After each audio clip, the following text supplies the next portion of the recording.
Excelentíssima vereadora Mirim Glória Cristina Costa, presidente da mesa diretora, cumprimentando e estendo meus cumprimentos aos demais integrantes da mesa, colegas vereadores mirins, a plateia que aqui nos prestigia, os internautas que nos acompanham pela internet e os telespectadores da TVL. A todos, um bom dia.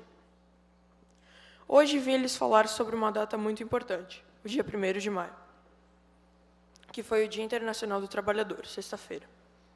Por que o 1º de maio é o Dia Internacional do Trabalhador?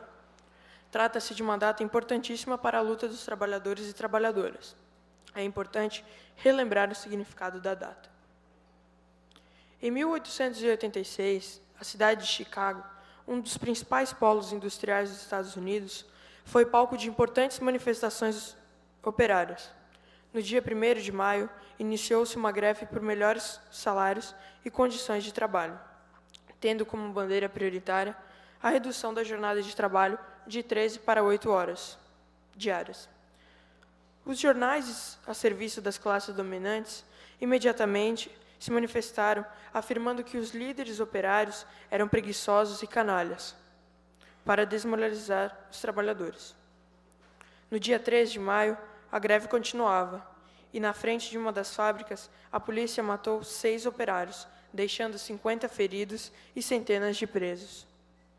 No dia 4, houve uma grande manifestação de protesto, e os manifestantes foram atacados por 180 policiais, que ocasionaram a morte de centenas de pessoas. Foi decretado estado de sítio e a proibição de sair às ruas.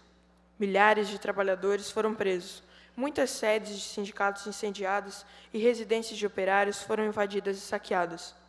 Os principais líderes do movimento grevista foram condenados à morte na forca. Em 1891, no segundo Congresso da Segunda Internacional, realizado em Bruxelas, foi aprovada a resolução histórica de estabelecer o 1º de maio como um dia de festa dos trabalhadores de todos os países, durante o qual os trabalhadores devem manifestar os objetivos comuns de suas reivindicações, bem como sua solidariedade.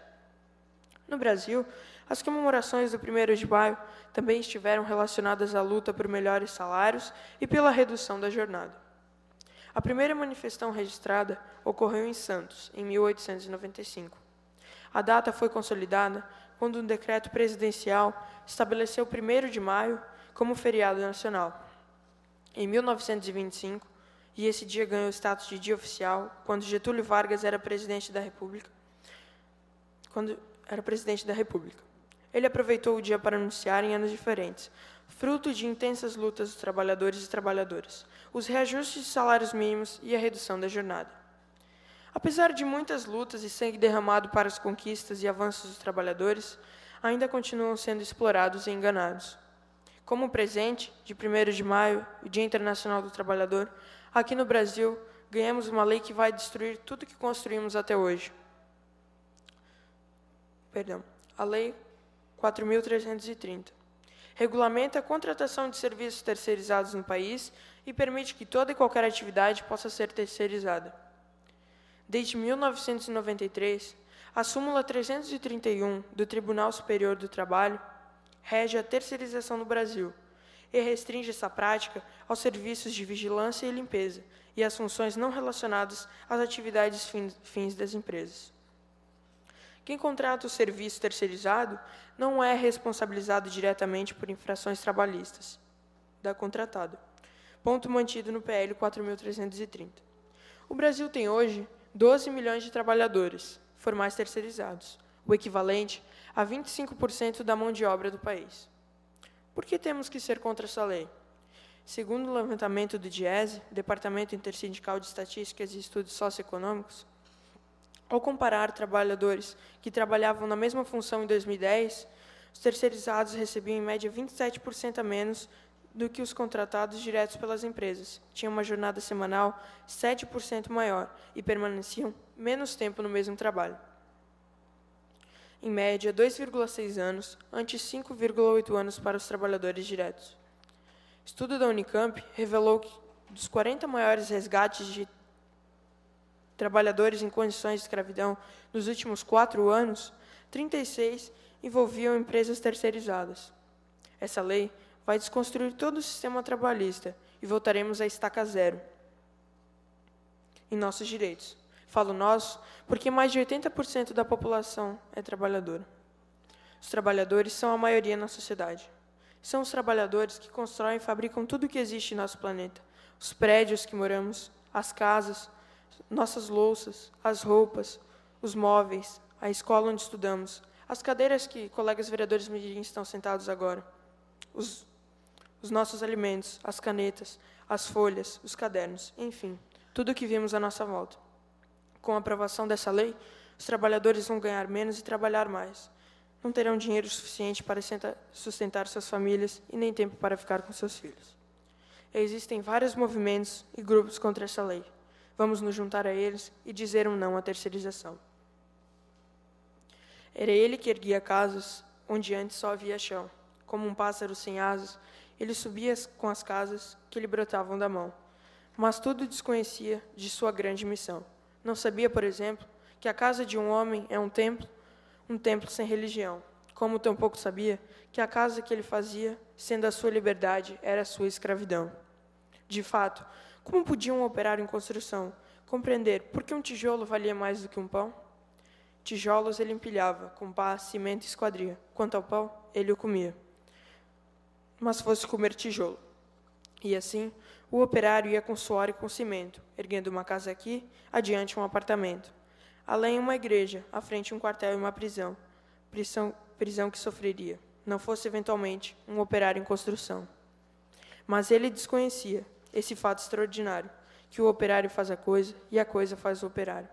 De forma que, certo dia, à mesa ao cortar o pão, o operário foi tomado de uma súbita emoção. Ao constatar assombrado que tudo naquela mesa, garrafa, prato, facão, era ele quem os fazia, ele, um humilde operário, um operário em construção. Olhou em torno, gamela, banco, enxerga, caldeira, vidro, parede, janela, casa, cidade, uma nação. Tudo o que existia, era ele quem o fazia, ele, um humilde operário, um operário que sabia exercer a profissão. Ah, homens de pensamentos, não sabereis nunca o quanto aquele humilde operário soube naquele momento. Naquela casa vazia que ele mesmo levantara, um mundo novo nascia, de que sequer suspeitava. O operário, emocionado, olhou para sua própria mão, sua rude mão de operário em construção. E, olhando bem para ela, teve uma segunda impressão, de que não havia no mundo coisa que fosse mais bela. Foi dentro da compreensão desse instante solitário que tal sua construção cresceu também o operário. Cresceu em alto e profundo, em largo e no coração. E como tudo que cresce, ele não cresceu em vão, pois além do que sabia exercer a profissão, o operário adquiriu uma nova dimensão, a dimensão da poesia. E um fato novo se viu, que a todos admirava. O que o operário dizia, outro operário escutava. E foi assim que o operário do edifício em construção, que sempre dizia sim, começou a dizer não, e aprendeu a notar coisas a que não dava atenção. Notou que sua marmita era o prato do patrão, que sua cerveja preta era o uísque do patrão, que seu macacão zoarte era o terno do patrão, que a casebre onde morava era a mansão do patrão, que seus 2 pés andarilhos eram as rodas do patrão, que a dureza do seu dia era a noite do patrão, que sua imensa fadiga era amiga do patrão. E o operário disse não, e o operário fez-se forte na sua resolução. Como era de se esperar, as bocas da delação começaram a dizer coisas aos ouvidos do patrão. Mas o patrão não queria nenhuma preocupação. Convençam-no do contrário, disse ele sobre o operário, e ao dizer isso, sorria. Dia seguinte, o operário, ao sair da construção, viu-se súbito cercado dos homens da delação e sofreu por destinado sua primeira agressão. Teve seu rosto cuspido, teve seu braço quebrado, mas quando foi perguntado, o operário disse não. Em vão sofreu o operário sua primeira agressão. Muitas outras se seguiram, muitas outras seguirão. Porém, por imprescindível, ao edifício em construção, seu trabalho prosseguia, e todo o seu sofrimento misturava-se ao cimento da construção que crescia. Sentindo que a violência não dobraria o operário, um dia tentou o patrão dobrá-lo de modo vário, de sorte que foi levando ao alto da construção, e num momento de tempo mostrou-lhe toda a região, e apontando ao operário, fez-lhe essa declaração: dar-te-ei todo esse poder e a sua satisfação, porque a mim me foi entregue. E dou quem bem quiser, dou-te tempo de lazer, dou-te tempo de mulher. Portanto, tudo o que vês será teu se me adorares, e ainda mais, se abandonares, o que te faz dizer não? Disse e fitou o operário, que olhava e que refletia. Mas o que viu o operário, o patrão nunca veria. O operário via as casas, e dentro das estruturas via coisas, objetos, produtos e manufaturas. Via tudo o que fazia, o lucro do seu patrão, e em cada coisa que via, misteriosamente havia a marca de sua mão. E o operário disse não. Loucura! Gritou o patrão. Não vês que te dou eu? Mentira! Disse o operário. Não podes dar-me o que é meu. E um grande silêncio fez-se dentro do seu coração.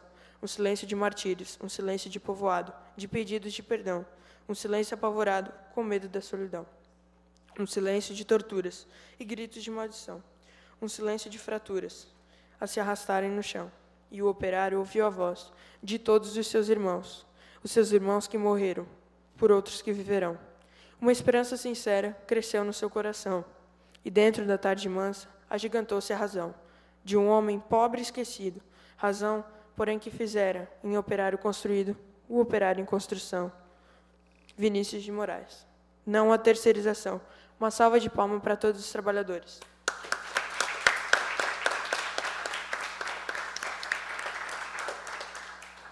Boa tarde, muito obrigado pela atenção de todos.